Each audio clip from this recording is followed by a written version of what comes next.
आ जा इधर। आत्मनिर्भरता क्या है, चल इतना बता।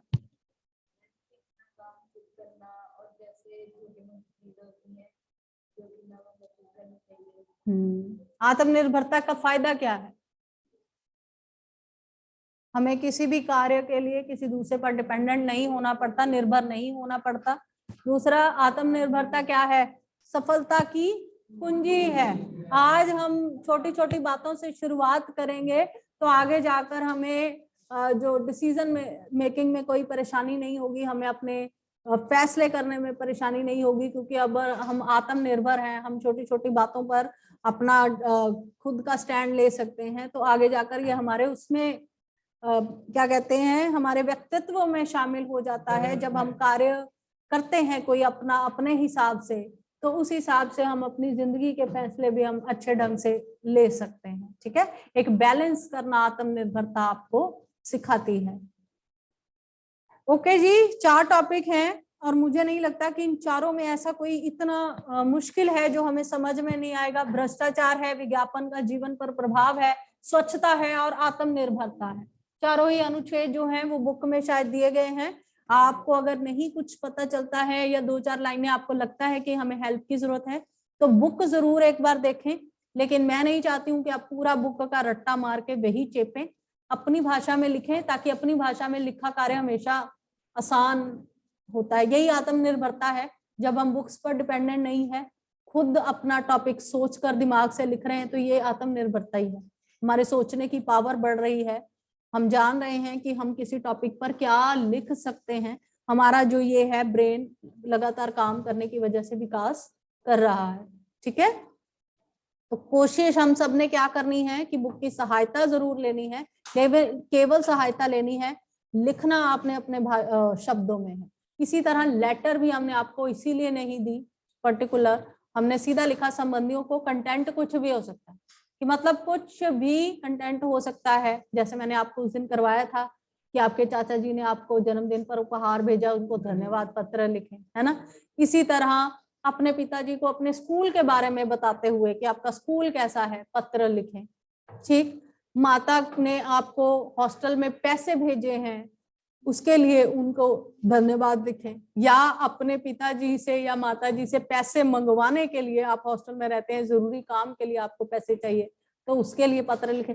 मतलब कंटेंट कुछ भी हो सकता है, कुछ भी। ठीक, तो आपको सिर्फ फॉर्मेट पता होना चाहिए। और अनौपचारिक पत्र का फॉर्मेट तो सबसे ज्यादा आसान है, 4 लाइनें हैं। परीक्षा भवन, जालंधर शहर, दिनांक, आदरणीय पिताजी माताजी जो भी है, उसके बाद सप्रेम नमस्ते, सब कुछ लिख कर लास्ट में पत्र लिखने वाला आपका बेटा या आपकी भतीजा भांजा, डैश डैश नाम, डैश डैश पता। सबसे आसान अनौपचारिक पत्र है। बाकी औपचारिक में तो फिर हम सेवा में प्रधानाचार्य पूरा नाम वगैरह लिखते हैं। ठीक है, तो लेटर और अनुच्छेद में कोई प्रॉब्लम जो है वो मेरे ख्याल से होनी नहीं चाहिए। कल से समास में आपको करवा रही थी, समास आपके इस टर्म के सिलेबस में नहीं है, लेकिन पीटी 3 में हमने किए हैं, तो एक बार कर ही लेते हैं, कोई पता नहीं है पेपर में फिर से। हाँ, सारे कर लिए थे खत्म, बहुव्रीहि भी हमने कर लिया था। चलिए फिर तो ठीक है। इसके अलावा कल से हम दोबारा से लिटरेचर की दोहराई जो है वो शुरू करेंगे, सूर के पद। और जब ये मैं कराऊंगी तभी आपको पद्यांश जो है, काव्यांश है, साथ में हम वो भी कर लेंगे, क्योंकि हमने पहले सिर्फ प्रश्न उत्तर किए थे, काव्यांश नहीं किए थे। तो अब जब कल हम रिवीजन करेंगे तो साथ में काव्यांश भी हो जाएगा। ठीक है,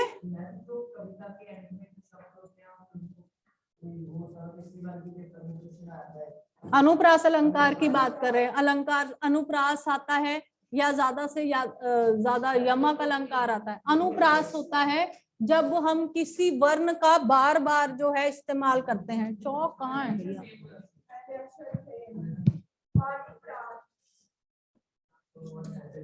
पानी परात छुओ नहीं। अब जहां पे प और प, इन वर्णों की, वर्ण लिखने हैं, शब्द नहीं बेटा। वर्ण क्या होते हैं? जैसे क ख ग, ये वर्ण होते हैं ना। शब्द क्या होते हैं? जैसे पानी पूरा शब्द है। अगर मैं कहूं हरे हरे,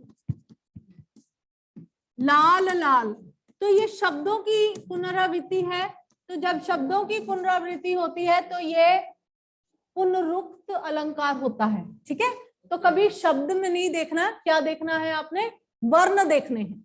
जब वर्णों की बार बार आवृत्ति होती है, चारु चंद्र की चंचल किरणें, चारु चंद्र चंचल, च च और च, एक ही वर्ण की बार बार आवृत्ति हुई है तो वहां पे क्या होगा, अनुप्रास अलंकार।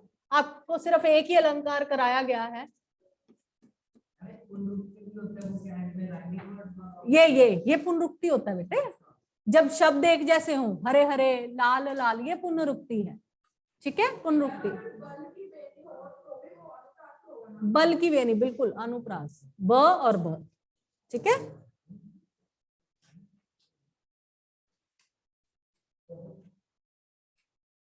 और ठीक है जी, कल से शुरू करते हैं हम दोबारा से सूर के बाद। तो सब लिटरेचर की बुक्स ही लाएंगे, पहले लिटरेचर खत्म करते हैं, उसके बाद ग्रामर, और पिछले टर्म की ग्रामर आप जानते हो, इसी टर्म की ग्रामर जो होगी वो पेपर में होगी। ठीक है, पिछले टर्म के एक बार वो कर लेंगे, पाठ कर लेंगे, दोहराई कर लेंगे, और वो भी इतने वो नहीं है। ठीक है, कुछ और पूछना है किसी को?